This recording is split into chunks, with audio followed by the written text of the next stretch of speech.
नदी के संरक्षण और सांस्कृतिक विरासत को बढ़ावा देने के लिए राष्ट्रीय स्वच्छ गंगा मिशन NMCG द्वारा आयोजित 2024 गंगा उत्सव 4 नवंबर को हरिद्वार के चंडी घाट पर आयोजित किया गया है।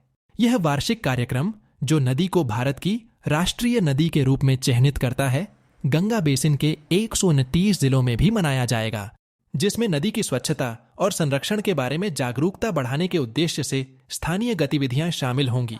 भारत की एक जिला एक उत्पाद ODOP पहल, जो प्रत्येक जिले से अद्वितीय स्थानीय उत्पादों को बढ़ावा देने का समर्थन करती है, को हाल ही में रियाद, सऊदी अरब में इसकी शुरुआत के साथ वैश्विक बढ़ावा मिला है। यह कार्यक्रम अंतर्राष्ट्रीय स्तर पर भारत के क्षेत्रीय सामानों के लिए बाजार पहुंच बढ़ाने और जिलों में संतुलित आर्थिक विकास को बढ़ावा देने के लिए डिजाइन किया गया है। विशिष्ट उत्पादों के प्रदर्शन के माध्यम से इस पहल का उद्देश्य स्थानीय कारीगरों का उत्थान करना, रोजगार पैदा करना और सांस्कृतिक महत्व या उच्च शिल्प कौशल वाले उत्पादों पर ध्यान केंद्रित करके निर्यात को बढ़ावा देना है। अयोध्या ने इस दिवाली सीजन में शहर के दीपोत्सव उत्सव के दौरान सरयू नदी के तट पर 25 लाख तो 5 मिलियन से अधिक मिट्टी के दीपक जलाकर एक नया गिनीज वर्ल्ड रिकॉर्ड बनाया। इस 8वें वार्षिक उत्सव में दियों का एक विशाल प्रदर्शन किया गया, जो कम से कम 5 मिनट तक जलते रहे, जिससे एक आश्चर्यजनक दृश्य पैदा हुआ और पिछले रिकॉर्ड टूट गए। इसके अतिरिक्त 1121 प्रतिभागियों ने एक साथ आरती की, जिसने दूसरा विश्व रिकॉर्ड भी बनाया, जो इस वर्ष भारत के समारोहों में एक यादगार सांस्कृतिक कार्यक्रम था। तेलंगाना में प्राणहिता वन्यजीव अभयारण्य के बारे में हालिया खबरें इसकी पर्यावरणीय चुनौतियों पर प्रकाश डालती हैं, खासकर प्राणहिता छेवेल्ला सिंचाई परियोजना के कारण। यह परियोजना जलयजम योजना का हिस्सा है, जिससे प्राणहिता और चपराला अभयारण्यों के कुछ हिस्सों के जलमग्न होने की उम्मीद है।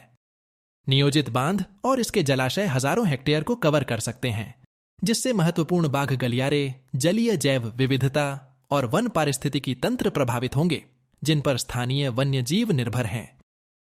पत्रकारों के खिलाफ अपराधों के लिए दंड मुक्ति समाप्त करने के लिए अंतर्राष्ट्रीय दिवस प्रतिवर्ष 2 नवंबर को मनाया जाता है।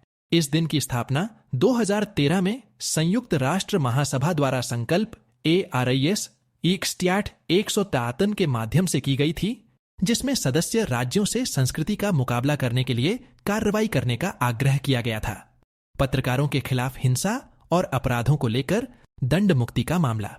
यह तारीख 2 नवंबर 2013 को माली में 2 फ्रांसीसी पत्रकारों घिस्लीन ड्यूपॉन्ट और क्लाउड वेयरलॉन की हत्या के सम्मान में चुनी गई थी।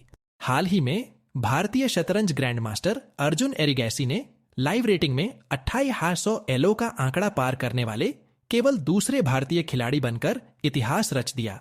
यह मील का पत्थर इससे पहले विश्वनाथन आनंद ने हासिल किया था। यह उपलब्धि एरिगैसी को वैश्विक शतरंज खिलाड़ियों के एक बहुत ही विशिष्ट समूह में रखती है, जिन्होंने इस विशिष्ट रेटिंग स्तर को पार कर लिया है, जो अंतर्राष्ट्रीय शतरंज प्रतियोगिताओं में उनकी तेजी से वृद्धि और आशाजनक भविष्य को उजागर करता है। उनकी उपलब्धि को महत्वपूर्ण मान्यता मिली है, जिसमें भारत के प्रधानमंत्री नरेंद्र मोदी जैसी प्रमुख हस्तियों की प्रशंसा भी शामिल है। एक प्रमुख भारतीय अर्थशास्त्री और प्रधानमंत्री की आर्थिक सलाहकार परिषद EAC के अध्यक्ष बिबेक देब्रॉय का 1 नवंबर 2024 को 59 वर्ष की आयु में निधन हो गया। उन्हें आर्थिक नीति, शिक्षा और प्राचीन भारतीय ग्रंथों के अनुवाद में उनके व्यापक काम के लिए जाना जाता है। डेब्रॉय का करियर कई क्षेत्रों में उल्लेखनीय रहा।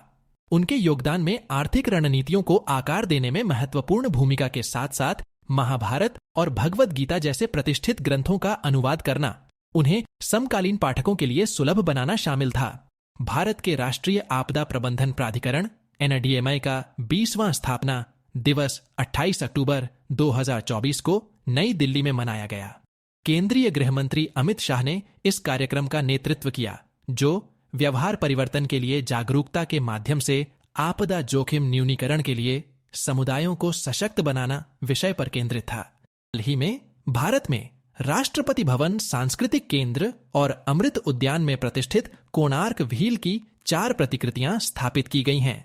बलुआ पत्थर से निर्मित ये प्रतिकृतियां ओडिशा के कोणार्क सूर्य मंदिर से जीवन और समय के पहियों का प्रतीक हैं। केंद्रीय गृह मंत्री अमित शाह ने हाल ही में पूरे भारत में जन्म और मृत्यु के लिए पंजीकरण प्रक्रिया को सरल बनाने के उद्देश्य से नागरिक पंजीकरण प्रणाली CRS मोबाइल एप्लीकेशन लॉन्च किया। यह पहल प्रधानमंत्री नरेंद्र मोदी के डिजिटल इंडिया दृष्टिकोण के अनुरूप है, जो उपयोगकर्ताओं को उनकी पसंदीदा राज्य भाषा में महत्वपूर्ण घटनाओं को डिजिटल रूप से पंजीकृत करने की क्षमता प्रदान करती है। अंतर्राष्ट्रीय क्रिकेट परिषद ICC की भ्रष्टाचार निरोधक इकाई ACU के वर्तमान अध्यक्ष सुमति धर्मवर्धने हैं, जिन्हें 1 नवंबर 2024 से इस पद पर नियुक्त किया गया था। वह सर रोनी फ्लानगन का स्थान लेंगे, जो 14 साल की सेवा के बाद सेवानिवृत्त हुए।